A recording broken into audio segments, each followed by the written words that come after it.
What's up guys, Connor with Guns and Stuff, and very quick video. I've got 20 rounds of PMC 55 grain 223.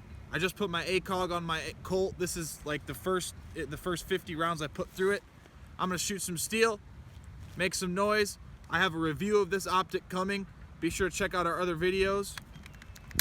Let's make some noise.